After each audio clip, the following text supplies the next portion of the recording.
Bonjour Amélie. Bonjour Sandra. Est-ce que dans un premier temps, vous pouvez vous présenter et nous dire ce que vous faites à l'ESTC exactement?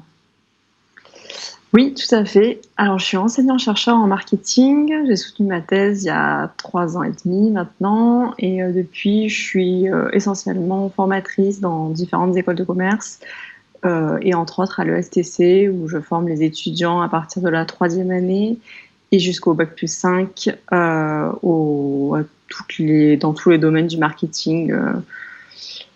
Voilà, pour une présentation rapide. Quels dispositifs ont été mis en place par l'ESTC pour justement réagir face au confinement?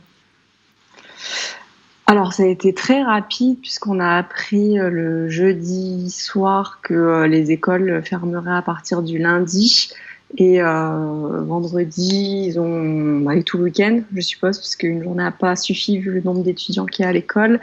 Ils ont créé les groupes, les classes sur Teams.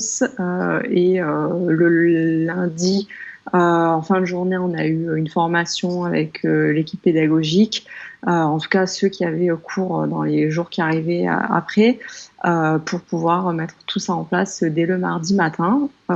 Et les étudiants ont aussi été formés sur cet outil. Et donc dès le mardi matin, à 9 heures, ça fonctionnait parfaitement bien. Très bien. Et vous, en tant que formatrice, quels sont les changements que vous avez pu voir par rapport à cette nouvelle façon d'enseigner? Qu'est-ce que vous, ça vous apporte? Enfin voilà, donnez-moi juste voilà, vos impressions, puis votre expérience en fait de ça, de cette nouvelle façon d'enseigner via des plateformes numériques. C'est assez déstabilisant. Bah, déjà parce qu'on n'a pas du tout eu le temps de s'y préparer. Enfin, on était un peu prêt psychologiquement parce qu'on se doutait que ça allait bientôt arriver chez nous. Mais après, en termes d'organisation pédagogique, c'était difficile à anticiper.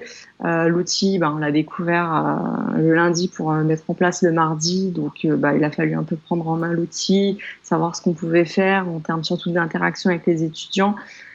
Pour moi, c'est ça le plus compliqué, c'est de ne pas voir les étudiants ou les voir à travers une webcam. Il y a tellement de choses qui passent pas en fait dans la classe, dans l'ambiance de la classe, dans leur humeur à eux, que c'est ça pour moi qui est difficile en fait à appréhender.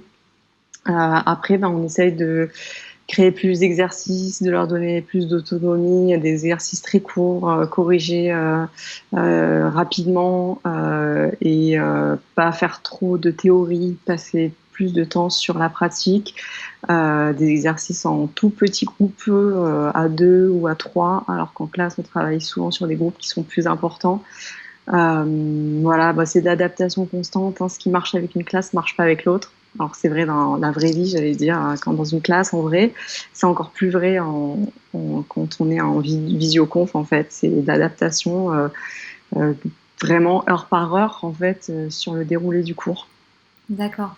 Et vous, justement, quel est voilà, votre ressenti en tant que prof, en fait? Qu'est-ce que... vraiment, je voudrais mettre l'accent là-dessus. Comment est-ce que vous vivez les choses, en fait? Parce que les étudiants le vivent d'une certaine manière, bien sûr. Je pense que même certains sont contents de pouvoir avoir cours à distance parce que ça leur permet peut-être un peu plus de flexibilité, peut-être de se réveiller à la dernière minute, enfin voilà, ou en tout cas de travailler à leur rythme. Vous, en fait, qu'est-ce que ça change pour vous et voilà, qu'est-ce que ça vous fait en fait? Alors sur le se réveiller à la dernière minute, c'est aussi vrai pour les profs, il faut pas croire. Après, ça a ses avantages de travailler de chez soi, hein, faut le dire. De toute façon, voilà, c'est agréable hein, d'être chez soi au calme, relatif. Quand on a des enfants, le calme, il est pas toujours idéal. Mais pour moi, vraiment, c'est le rapport humain qui est le plus difficile. Alors, il y a des classes que j'ai depuis début de l'année, et puis même des classes que j'ai déjà eues l'année dernière. Donc, le lien continue à exister avec la plupart d'entre eux. On peut facilement identifier ceux qu'on n'entend pas et c'est pas normal de ne pas les entendre parce que d'habitude ils sont assez actifs. Donc on essaye de comprendre, est-ce qu'ils ont pas de micro, est-ce qu'ils ont une mauvaise connexion, est-ce qu'ils sont est-ce qu'on est en train de les perdre? Et ça, pour moi, c'est un peu difficile en fait de ne pas avoir de contact avec tous les étudiants et ce rapport visuel de voir quand ils rentrent dans la classe, de tout de suite voir presque si ça va ou si ça va pas. Et du coup, ben, d'essayer de comprendre un peu ce qui bloque, enfin, si c'est un problème pédagogique ou voilà, dans la classe. Après, bon, il y a aussi des problèmes personnels, mais ça, c'est pas notre rôle. Mais voilà, on est là aussi pour de l'accompagnement. Les étudiants à l'ESTC, ils sont très, enfin, pour moi en tout cas, très attachants. Donc, je trouve qu'il y a un rapport humain qui va au-delà du rapport vraiment strict prof-étudiant. Et en visio, on peut perdre avec certains ce contact-là. Donc, on essaye, enfin, moi perso, j'essaye d'envoyer des mails. Ah, je vous ai pas vu connecter cette semaine, est-ce que tout va bien? Donc, là, ça c'est une première chose. Et puis après, la deuxième chose, quand on commence un cours avec des étudiants qu'on n'a jamais vus et où il faut instaurer un climat de classe, alors que ben, on sait pas vraiment à quoi enfin, on essaye de mettre la caméra, mais ils mettent pas toujours la caméra. Et donc, c'est un autre rapport encore qui s'installe et ça met du coup un peu plus de temps à faire prendre le groupe en fait autour de son cours, de son module, des objectifs qu'on poursuit. Mais finalement, les étudiants jouent bien le jeu. Vraiment, j'étais agréablement surprise.